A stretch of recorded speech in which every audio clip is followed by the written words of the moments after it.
All right, everybody. Thank you so much for joining us for Cold Cuts. I'm Lisa Vasquez. This is Jeff Brown, who goes by AJ Brown, and we're here today with Eric Otero. Hi, Eric. How are you? How's it I'm going, good. buddy? How are you? All right. So, Eric, tell us a little bit about yourself and what kind of stories that you write. I am a Puerto Rican author. I've lived in a small town my whole life. One of the few ethnic people in this town, so that kind of skews how I write a lot of things. I've always loved horror, science fiction, stuff by Dean Koontz, or I love the Alien movies, and that all kind of went into my writing. When I uh, was starting writing, probably 5, 6 years ago now, I was really looking for something particular and it wasn't out there. So I decided to write it myself. That's Nice. right. Nice. Very good. Good. So, I'm Puerto Rican too. Where are you at that it's so small that you kind of feel kind of exiled out there? Upstate New York. Oh, okay. Yeah, rural Yeah, move a little bit, New York. move down a little bit, right? Yeah. So did you watch the fight with the girls yesterday or the day before? Was it? Yeah, the the boxing match. They had what's her name? Serrano. Yeah, she had Serrano. She whooped ass, but she didn't win. It No, was I she too was much robbed, fighting. just so you know. Yeah, She was yeah. a warrior. She represented, I mean, she was in there, she got hit like a cut so bad, like her eye was kind of flapped down, and they were like, "Do you want to stop it?" She's like, "Hell no." I was like, "Yeah, girl, go." Tough people that do that. Yeah, for sure. So you mentioned Alien. Was that something that sort of inspired what you wanted to write? I know you said it wasn't quite something out there that you wanted to read, and you kind of wrote your own. So was it something Yeah. inspired by that? Uh, Alien. Yeah, Alien because it was such a small story. It wasn't heroes. It wasn't soldiers out there. It was essentially space truckers that just happened to pull over and see a wreckage and checked it out. I really liked that it was the blue collar aesthetic of it. Of these are just working people. They're out there doing their thing, and they just happened upon something horrible. And I really like the small scale of it, in that it was just like normal people becoming heroes, more or less. And Mm, like I said, Sigourney Weaver was someone who was by the books, was trying to follow protocols the entire time, and she's the one that ended up surviving. She kept her head right. cool, all that. But one thing about that movie in particular is it's, I think, probably one of the few horror movies that feature a like mech suit in it, even though it was just a Yeah. loader thing. And I've loved mechs my whole life, and there's not really any Western mech horror stories out there at all. Mhm. And when I was looking for them, there's usually like the Japanese manga and stuff like that, and Mhm. there's nothing like novel for 'em. So I was like, Yeah. well, I'll write one, because I've been Okay. dabbling in writing a little bit, and that's kind of what led into that. Awesome. And so Nice. you had said that you are inspired by the weird world and robot anime. Yeah. What do you consider a weird world? What was it that specifically, if you could name a couple of things, give us an idea? Um, got like I mean, there's just disappearances. There's stuff in history that we have no idea what happened. Okay. Weird phenomenon that people can't explain. But also just nature itself, like cordyceps mushrooms. I've always found wild and weird. Being able to inhabit something, take it over, and use it for its Yes. own, gain. Like horsehair worms are like that too. Hmm. Um, then there's other organisms that are not even like parasites, like Pando, the Hmm. quaking aspens, that is like the largest and heaviest organism on Earth, but it is Yeah. just a bunch of cloned aspens that are all in one unit. Hmm. Like stuff like that, I just find weird and out there, but it's cool too, and I Yeah, like to for feature sure. that kind of biology and inspired by true, true things out there into my writing. Yeah, Nice. definitely. Nice. That's really I have a thing for mushrooms too. The mushrooms form like a whole colony, and they can Yeah, talk. They can talk yeah, from one mushroom here to like one over there, and it's just like it's funny because we have cell phones, and we're like, oh, yeah. how do we do that? Like we know how we do it, but we don't really know how it works. Mushrooms. Like, Yeah. mushrooms do this already. They've been doing it for a century, since the beginning of time. But it's Yeah. like funny. I And they're get some it. of the oldest organisms. They've always been around, and they say like some trees when they're being eaten, like I think it's acacia trees especially, Yeah. like like other trees will know that they're being eaten, and then they'll change the flavor of their leaves to try and Yeah. keep giraffes from eating them. Nice. And they think that Yeah. communication is through mycelial networks underground. Yeah. Yep. Yep. It's just like the movie The Happening, right? Yeah, That one, I love that movie because it touches on the same thing. Like you like yeah, it, like vegetables. They're like, oh well, I'm a vegan. Well, they know they're being eaten too. Like, just so you know, and you're eating them raw. Like that's yeah, yeah, scarier. absolutely, absolutely. And like they're finding that there is kind of a intelligence to a lot of plant life and vegetable life and all that we barely recognize as intelligence because it doesn't align to ours. Right. Well, I mean, That's a good we're point. arrogant. Yeah, we're Yeah, arrogant. We think that it's all about us and that nothing else is intelligent. We listen, we got to eat, right? We got to eat, yeah, but there's respect that can come with that as well. So, and I know I respect my food a lot. yes. And Having so, a but anyways, daughter, it's hard to yeah. teach them to respect food. They're like, oh, it's icky. I'm like, come on, there's someone has gone into it. So tell us a little bit about how you started to get into writing. Like I said, it was like I've always been a reader, and I've played with the Mhm, idea of writing a little bit before. mhm, But every time I sat down to write and I would read it, I'm like, this is bad. And so I kind of made me stop for a long time. And then my first trying to write a novel, I tried to plan it out, outline, summarize it, and then that made me not want to write anymore. So Exactly. Thank you. yes, Thank you. I've been saying that for years. Every Yeah. time I outline a novel, I don't write it. Sorry, didn't mean to interrupt you, Yep. but thank you. yes, absolutely. And I thought that's how you were supposed to do it. And I'm like, well, I can't do this. Mhm. And then I did some more reading about writing and like learn the term pantser and plotter and all that. I'm like, you know what? I'm going to give this a try. I'm just going to have 2 documents up and I'm going to write. And anything that I want to change, I'll add into the notes that will change on my edits. And Yes. that's really how I got started and started writing the Awesome. novel. And I really thought that was going to be the hard part, was writing it. And yeah, no, it was the easy part. The easiest part, right? Yeah. Easiest part. Yeah, So such a with your learning curve there. It's like, yeah. crap, I didn't realize this was going to be so hard, Mhm. Yeah, So that's yeah, the way I absolutely. was. So I'm going to ask you because we're all sort of pantsers here. I mean, I have an idea of like what I want to write sometimes. Yeah. So when you're writing, do you write from word one to the last word, or do you kind of put scenes together?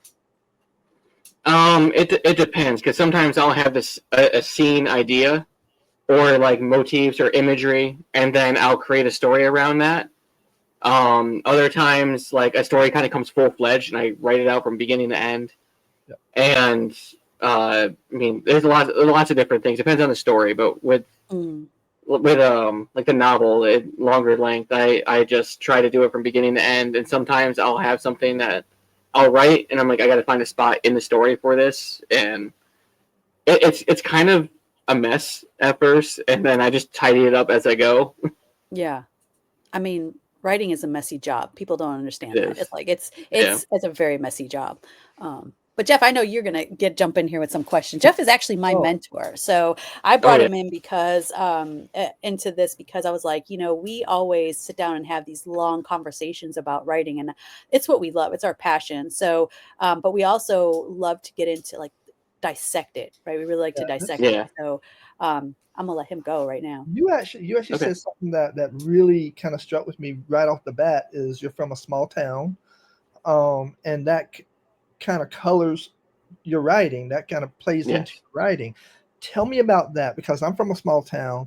I'm from a southern town, and a lot of my southern roots absolutely play into my writing. So I want to hear how your not southern roots, but your roots in small town plays into your writing. Well, like there's like a certain amount of like blue collar around here where I see it at my job all the time where the college educated idiot is how they refer to it. You know, like they'll just like, well, they didn't understand how this piece of plumbing works. They're idiots. I'm like, well, they aren't educated in that. Like, they're educated in other stuff. Like, they could probably do your taxes for you, and you have, struggle with numbers, but you can assemble, a P trap and put it in something like real quick and have it done in a few minutes. Everyone has their own path, and small towns too. It's very like close knit, and everyone knows what's going on, or they half know what's going on. They think they know what's going on, and that's colors what everyone else thinks. And and I've also there's a closeness that's good as well as bad. Yeah. So my father was full Puerto Rican, and he was dark skinned, white hair, and like you could spot him in a crowd. And he was such a friendly guy that no matter how prejudiced people were, he would make friends. And he, like I always said, he could show up to a clan meeting and leave with friends. And he just had that way about him. Wow. And, yeah, it's and being Puerto Rican, you kind of hear like people like, oh well, if you end up making friends with them, they're like, you're one of the good ones. You're that, and oh, I'm not talking about you. No offense to you. It's the other ones that are and it's kind of weird. Being on the in group of something that is prejudiced against you yourself. Like it's a weird dynamic, and you run in like I'll run into people and like they're like, oh, you're Bernice's husband. I've known her forever, and I've known your father, and all and I'm like, I've never met this person before in my life, but they know half of my life. Nice. And it's odd, and it's surreal, right? It is because I work at the facility I work at. Both my parents worked at and retired from. Yeah. So I get the I've seen you when you're in diapers and all that. It's like thanks. And, it's weird. So I'm gonna hit on another thing that you just said. Do the prejudices that you've seen, does that affect your writing as well? Yes, because I do. My novel, I wanted to stay away from it as much as possible, so it's kind of like a post-racial, post-gender kind of thing, where that's just not like in the society that the protagonist is from, that's not an issue, but they come against it in like kind of the antagonistic side of the story follows like a Christian like theocratic nation that is basically all the bad stuff in Christianity made tenfold, and so they come face to face with it that way. And the way I've had it formed was that basically all the protagonists in the society they live in, they just completely got rid of religion out of it. They wiped it from the memory, wiped it from the history, because they thought like it was bad, it corrupts people.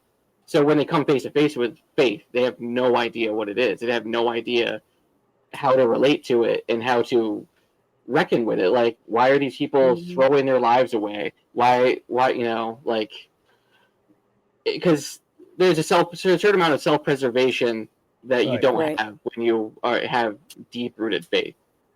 And you always have the belief in that, like, what I'm doing now will affect my next life. So if you're sacrificing yourself for that cause, doing horrible things, you think you're going to be rewarded in the future. Yeah, definitely. That's deep. Yeah. That is very deep. And I also, because I have my more content, like now, like I have like my future sci-fi stuff and the stuff that takes place kind of now, and that was more into the racial conflict and stuff like that. I have like all my characters are Latino or something in some way, and coming face to face with it here and there. Yeah, one of the things that I just recently faced was like when I came into writing, like I love that you proudly are like, hey, I'm a Puerto Rican author, blah blah blah. I didn't really do that because when I started, like I didn't have like, I guess 10 years ago, not saying that they didn't do it, but 10 years ago, it wasn't a big thing to be saying like, hey, this is who I am as far as like ethnicity, Yeah. because I went into it kind of naively thinking like, I'm just a writer. Right. So I was like, I'm Yeah. just a writer. Didn't go into it thinking like there was any big difference between male and female, because when I first started, there really wasn't. Now, you know, 20 years into it now, I'm like, well, there's a reason why, and I'm not going to say all men are this way. It's just the men that I ran into. A lot of the men that I ran into were just being nice to me because I'm a female, Yeah. right? So they're like, oh, there's this new female, and she's into the writing, so we're going to bring her in because like they want to be around a female. But the other thing too was, I guess maybe because there wasn't a lot of people saying, hey, I'm Puerto Rican. I'm also Greek, so I'm very proud of both sides, and Yeah. I didn't want to say like, oh, I didn't want to isolate myself, I guess is one thing. And then the other part was like, I didn't see a need for it, but now I see a need for it because Yeah. we are trying to be diverse. And I was like, well, how do I start using it now after being, in this for 10 years? And so somebody in Books of Horror came up and, they said, hey, what are some books by, your people of color or brown or whatever?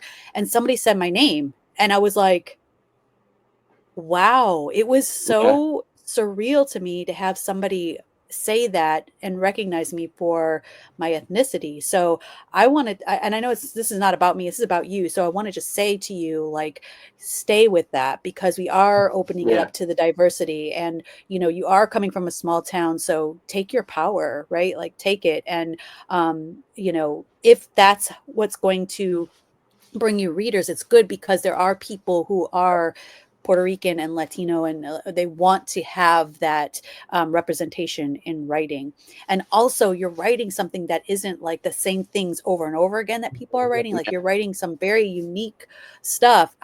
So I want to touch on that too. Like, when you started writing that, like you said, there wasn't anything like that that you could read. So when you decided to write it, like, how did you come up with your story? What was the story that you said, you know what, this is the story I'm going to come out with in this genre, in this subject matter? I I essentially wanted something that was a combination of everything I love, which was the mecha horror, Hmm. like the sci-fi elements, like monsters, cults, all of that, which is a lot of things to jam into one story. So Hmm. I and that, like, with me, I've growing up in a small town, you kind of become a little naive to a bigger world in a lot of ways, Hmm. and I wanted my character to kind of have that experience of like just discovering and like Yeah, being equally amazed and horrified at everything he's finding. But I sure. also very much wanted like him to be, and this is kind of like, I guess, the selfish, like me wanting like fantasy kind of thing of being like, oh, I want this guy to be a pilot in a mech. I want to write a reason why he's doing that, because I want the story to be about that, and I don't want Hmm. it to be something that happens halfway through. I want him right from the beginning. So I formed it around that stuff. So I had my main character Laird, who had survived an apocalypse, basically because he was afraid. He was training to become a soldier and never finished. When the world started to end around him, he retreated underground with a bunch of other people, and he was so ashamed of that that he just kind of isolated himself. And he was young when he joined, so he never developed anything you would as an adult. Hmm. And they are super soldiers that have a like a serum in their blood that kind of keep them from aging. Hmm. And so he was underground for hundreds of years, isolated by himself. And my underground like cities and all that, I have them kind of named after like different parts of hell. So like Hmm. the network of tunnels between them, I call the male bulge. There is the center of it where most of the super soldiers, which are referred to as Ronin, live together, and I call that purgatory, because they're all not developing. They're not going anywhere. They're everyone Yeah. that's entered into that area is the same as when hundreds of years nothing has changed. So they're in a purgatory. Hmm. And there's these three cities that are where basically all the civilians are, and they don't feel the need that the Ronin need to be around, because they're like, oh, we're safe. There's no issues. There's no problems. And like, have you ever been around someone that has just come back from military service? Yeah, my And son. there's yes, and sometimes they're geared up in a different way. Like you can Yes. like the way they walk into a room is different. The way they see it, like look around, is different. Mhm. And I wanted them to have that effect on someone who is never like the society is completely peaceful. So someone that is keyed into violence would be a very uncomfortable person to be around, Sure. and especially someone that's augmented to be beyond human. So Mhm. these like when they do things to try and conceal themselves, but that also makes them obvious. So they Yeah. usually just don't go into the cities. But the story opens with someone that lives in the cities meeting Laird because they like he's coming with a warning, and he's like, I Mhm. wouldn't be here otherwise. And then he tells his story of what he experienced and why he is there, and that's how this whole story is. It's basically an interview, and Okay. yeah, and I don't know. I like stories within stories too, so that's another Yeah. thing I threw in there. But so it just follows him experiencing things and make kind of it's almost a coming of age, even though he is like 350 years old, like discovering like Yeah. okay, I can be around people, I can interact with other people, and having the fear of like being able to stand up for himself and face of all these unknowns and danger and Sure. you know Yeah, that sounds great. Actually, I'm pretty intrigued, so I need this. So yeah. I'm like already like, whoa. So as a new author coming into this, now I won't say that you're new at writing. I will say that you're a new author. How do you feel about like coming into this and like, like you say you're gonna, are you self-publishing or publishing, by the way? I am publishing through an indie publisher, Unveiling Okay. Nightmares. Okay. So when you came into this and you're like, okay, I need to make a name for myself, like what were some of the first steps that you did to go from I've written the book or I'm writing the book to, okay, now it's going to get published? Yeah, this is where I found out that it was really hard. Was like no one wanted someone who came out with just a novel out of nowhere. Like I had no like merit behind me or anything, Mhm. and I had no like proof that anyone would even want to read it. So I started like researching what authors usually do, and they're like, oh well, a lot of them publish short stories and magazines and try and do that. And I at first I was like, I don't know if I can really write short fiction. Like, and I was tried at it, didn't think I was good at it. So what I decided to do was look for places where I could just put it up and try and get people to read it. Mhm. And I found Royal Road, which is usually a lot of like fan fiction or Mhm. lit RPG stuff. Like Wattpad? And yeah, kind of like that. Mhm. Mhm. Um, and I just kind of picked that one. I was like, it's a pretty nerdy community on there, so like, maybe I Mhm. can get some Yeah. interest in this. And I tried putting it on there, and again, no one's just discovering it on their own. So I started like trying like, hey, I'll swap reviews, I'll do this, and I'll do that, Yep. and trying to really hustle on there. And I've got really pretty good feedback. I mean, there are some that were like, oh, it could be edited a little bit more, but that's a lot more forgiving on a Yeah. fan That's, fiction page. yeah. Oh, Mhm. and and then I ran into an author, Dan Schrader, who Mhm. really liked my work. I really liked his work, and he basically reached out, was like, hey, I got getting something published through this publishing house. Why don't you check them out? And I submitted a couple of short stories, and I was really trying to get my short story game better, and eventually got a story into their body horror anthology. Okay. And then once I got that foot in the door, I was like, hey, I have this whole manuscript. Want to check that out? And they approved it, and that's how I got in there. But I kept trying to write short stories and trying to get them out there. And I again, this was another learning curve because I was like, I would have an Mhm. idea and I'd write it, and then it's kind of hard to try and find a spot for it because most open calls are like, hey, we have this theme we want to match, we have this thing we want Right. to do. So I was like, okay, I guess I will try and shoehorn my ideas into those themes and try Mhm. to get around that. And again, it was another learning curve. Yeah. And I've gotten fairly decent at it. I think like I've had some stuff published through Creepy podcasts. Mhm. I've got like Mobius Boulevard's publishing a couple of my stories, and I'm trying to get into some of the bigger ones. But it's takes practice and hard work and Yes. keeping at it. Mhm. Short stories aren't easy. I don't do as well at No. them at all. Like I'm a world builder too, so I'm like, but I got to build this world and I got to do this and I got to do, how am I going to do that in 3,000 words? Like I Yes. can't. I Right. just started getting to the point where I could write a 3,000 word story. 10 years. Just started being, I did my Yeah. first one 3 months ago. Yep. Otherwise they're at least 6 to 10 at Yep. least. Yeah. Yeah. And I've taken a lot of practice trying doing that because I'll write. It's not like I'll write it out, then I'll edit it down. And what I started doing that really helped me was just reading a lot more short stories. Mhm. And I mean, there's a whole divide on whether audio is actually reading, but I listen to headphones all day at work, so I listen to a lot Yeah. of stuff. And I went through like a bunch of Laird Barron anthologies, John Langan, and I was trying to get my mind around it. And so I started with a lot of my short stories, kind of having them be in the same cosmology, but Mhm. world building through different stories rather than just having it all in one.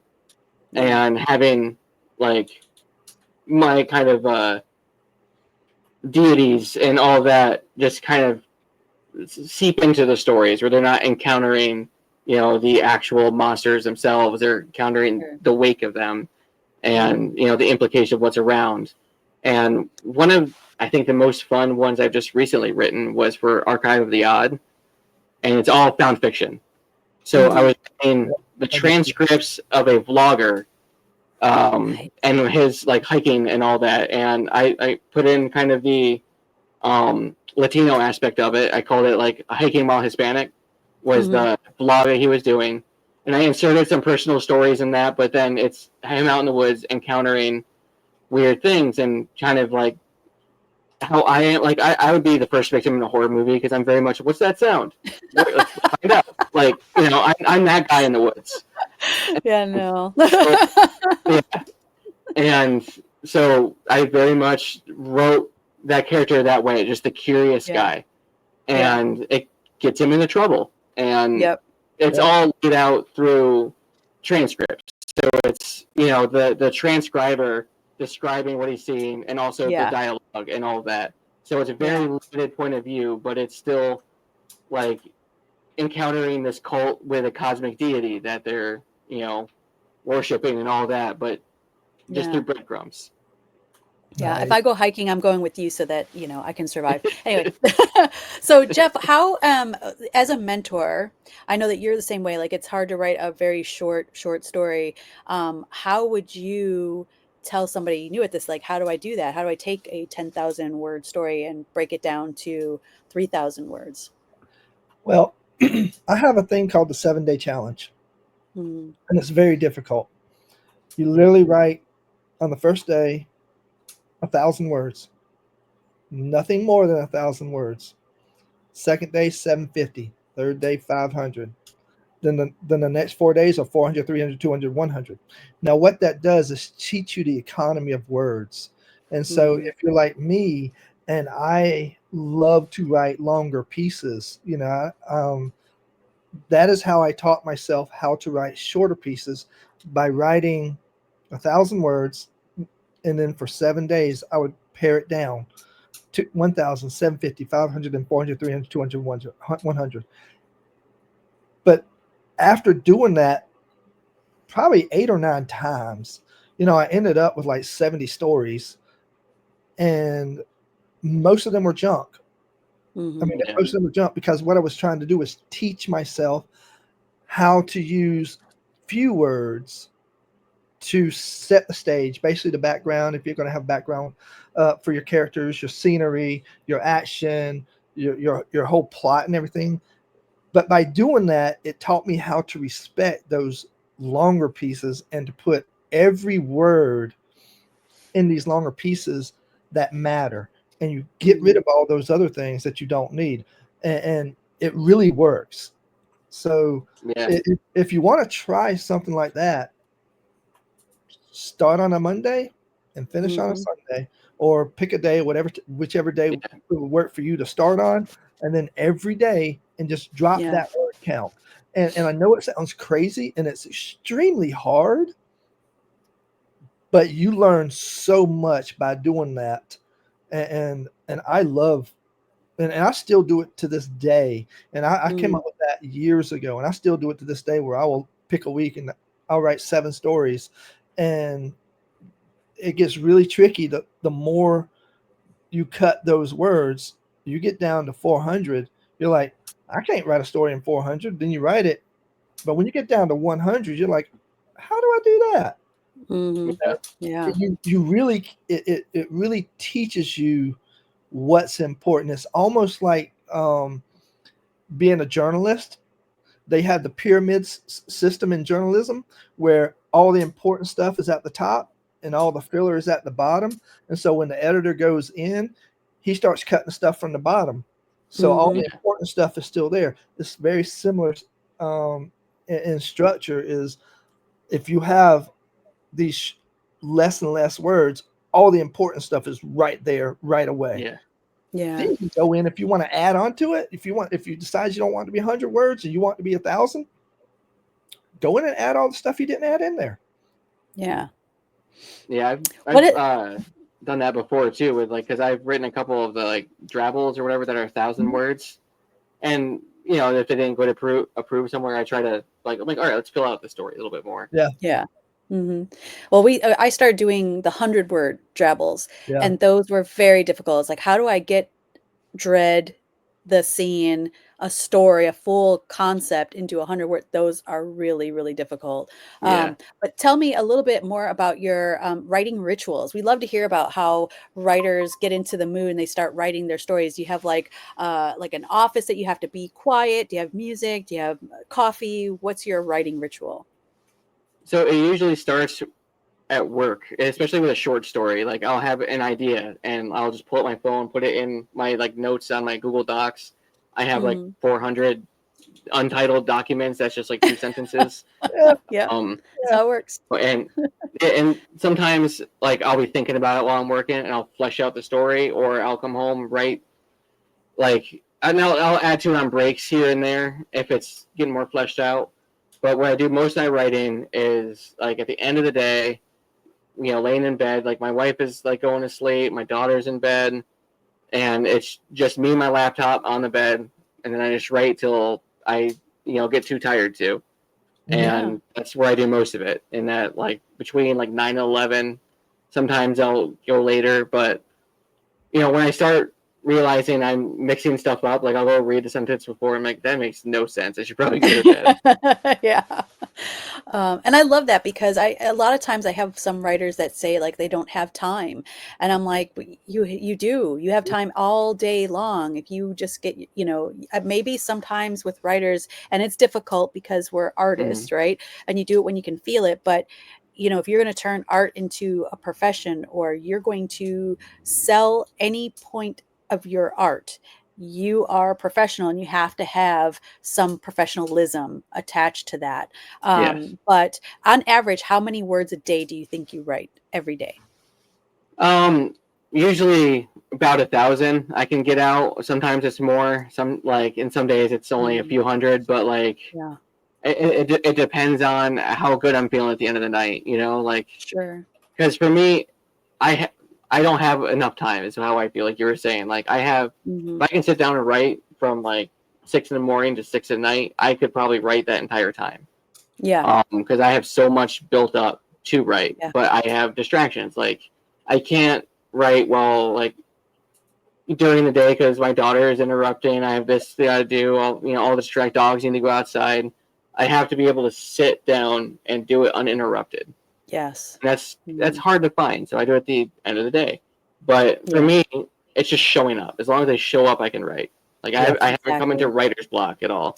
If Hmm. I get stuck with a story, I start another one yep, and like Yep. I work on another yep. one, and I hop back and forth. So because I don't really can afford an editor, what I do is I'll get like 4 stories down and I go back to one and then start editing it through, and I'll do Hmm. that, like, just lap them basically when it's Yeah. been long enough where I'm kind of forgetting about it.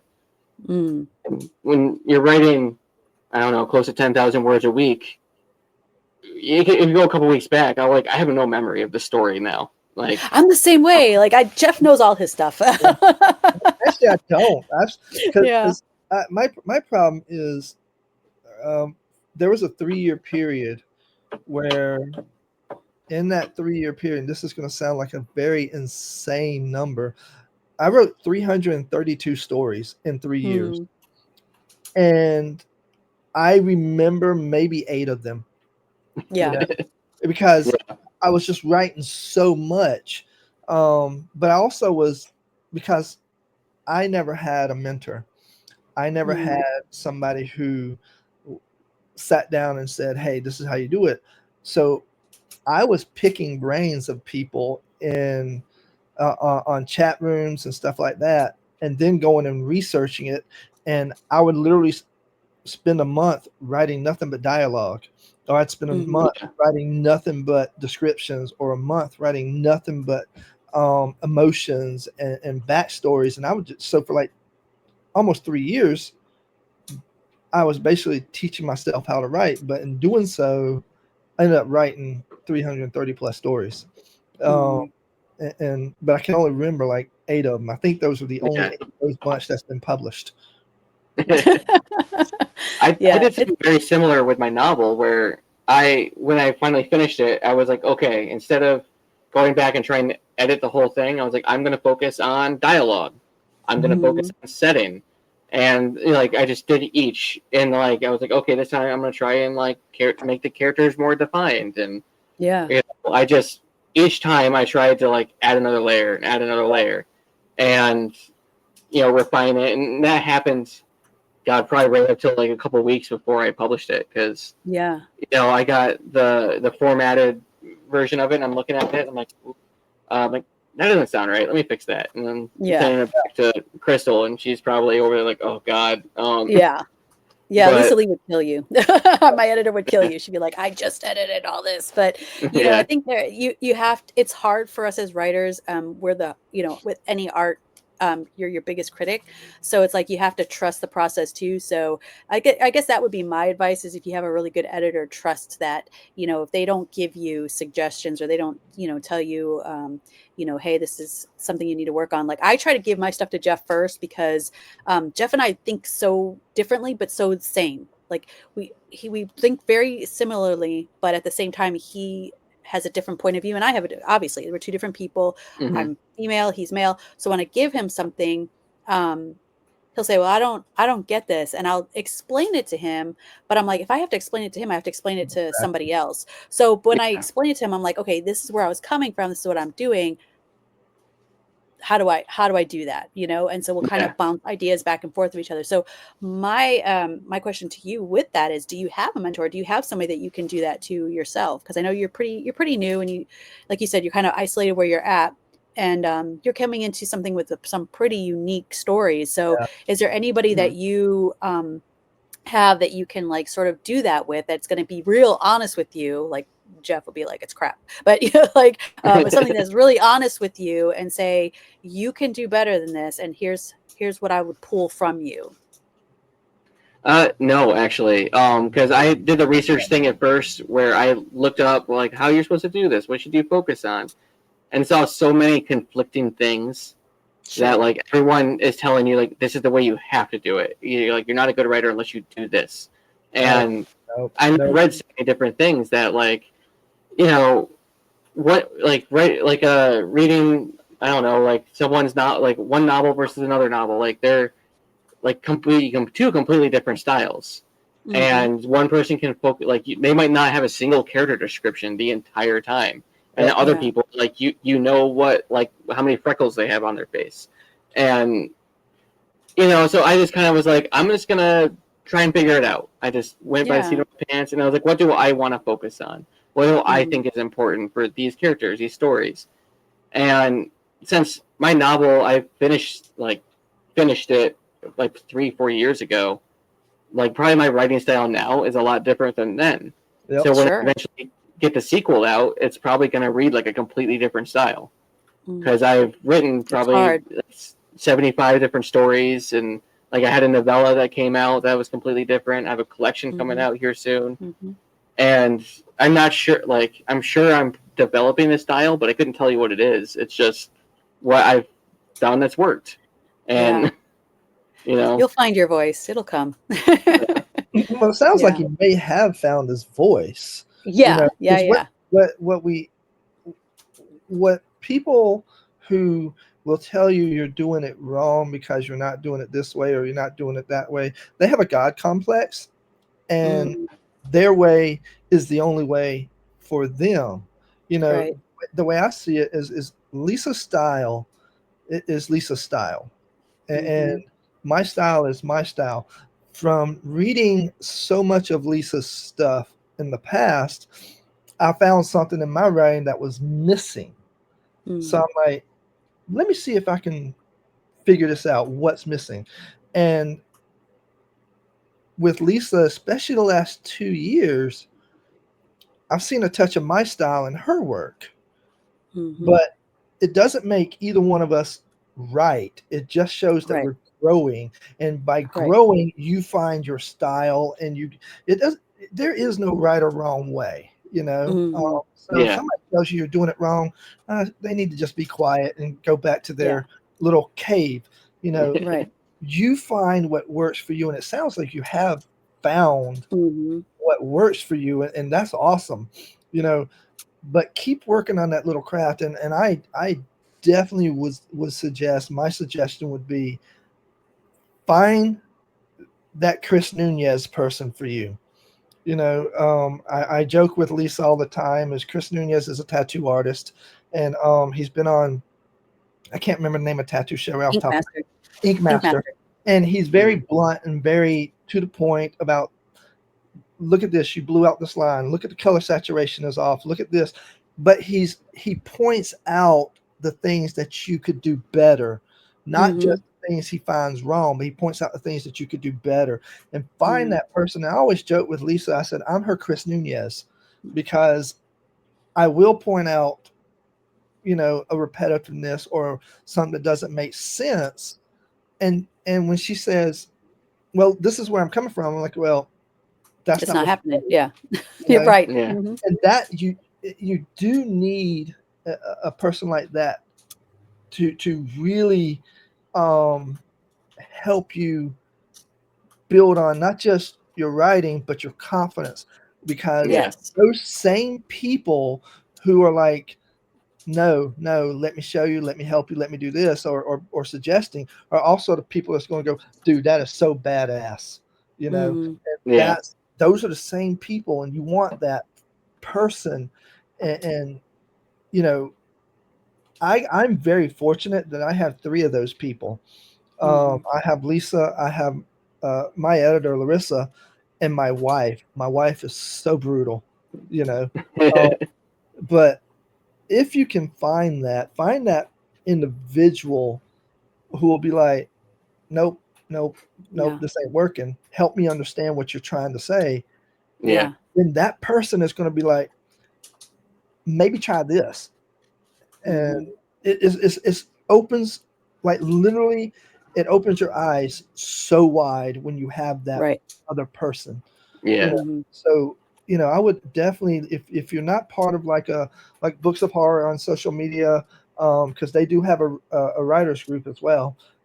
If you're not part of some sort of writing collective, go on to social media Yeah. and find a writing collective and just start asking questions. And you're going to Hmm. get Yeah. 15 different answers, but you're going to find one of those 15 that's going to fit you. Right. Yeah. And that's actually what I did for a couple years now. And Unveiling Nightmares, one thing they have that's great is this unhinged group chat with like most of the people that are published through them are in. And like people will be like, oh hey, I have a story that I want second eyes at. And people will be like, oh hey, I'll look at it and all that. And I've read people's stories. I've done, no individual people, but there's like 3 or 4 that I will pick their stories, and they'll usually grab mine to look at them and kind of trade ideas with. Yeah. And Hmm. I don't. It's not like in stone, like, oh, this is the person I go to, but I usually offer it up to Sure. the group chat, and someone will Yeah. usually bite. And yeah, and like with books of horror and stuff like that, I'm on there. I don't think Okay. I'm on the writing group though. I'll have to look for that. But a They couple actually talk ideas about that, it in the group every once in a while. yeah, okay, because one of the things I did find too was like science fiction writing groups that I posed questions to, and like the name of the mechs in my story, that I call them combines, that actually came Mm. from one of those, because I was like, I have these mechs, like I don't have a name for them. Like in every series, there's like there's the tank, which is an armored vehicle, or like in Gundam, there's the mobile suits, and Pat Labor, they're Mm-hmm. the Labors. And I was like, I kind of I need to come up with mine, and I posted in like 3 different ones, and then one of them, can't remember exactly what it is, but got a good conversation going. And one of the guys was like, "Well, why don't you name it after something that, like, next to it but unrelated?" Like they said that the Germans, they called their tanks tractors because that was Mm-hmm. what they had for it. Yeah. And I was like, okay, so I can see where that came from. So that's where I came on with combine, because combines are a piece of farming equipment I see all the time here. And Yeah. I was like, well, we can work in this way that it like combines a lot of different aspects of warfare into one machine, and Mm-hmm. played with it like that. And that's kind of where I landed on that name. And that was That's just awesome. from getting influence from a collective. Yeah, Absolutely. definitely. That's the way to go. Well, we are wrapping up our time here, and we went a little bit over. I don't care. It was a great Don't conversation. worry. Tell us where we can find you on social media or like a website or anything like that. I do have my writing website, which is emoteroauthor.com. I'm on Instagram, Facebook. I just started a TikTok, so we'll see where that goes. I'm EM Otero author on all of them. Excellent. Good Awesome. branding. Just a lot Good of job. stuff of like bugs and nature stuff out all the time when I'm not posting about Yeah. writing. So, Sweet. you can always see that stuff on there. Now, your 2 books, are they already published? Or are they going to be released? When are they going to be released, and where we can find those? Mm-hmm. They're both published. There's The Howling Between Worlds, which is my sci-fi horror one with the mechs. That's you can get on Amazon. And then there's The Night Hunters, which is a Paleolithic vampire story. It's a Okay. novella, so it's a nice, quick, short read. That's available on Amazon as well, and also the audio version just came out, so you can get on Audible. Oh, okay. Nice. Good job. All right. Well, thank you so much for being here with us. We really appreciate it. If you do follow Eric, please let him know that you saw him here at Cold Cuts. Nice. Okay. All right. So I Have a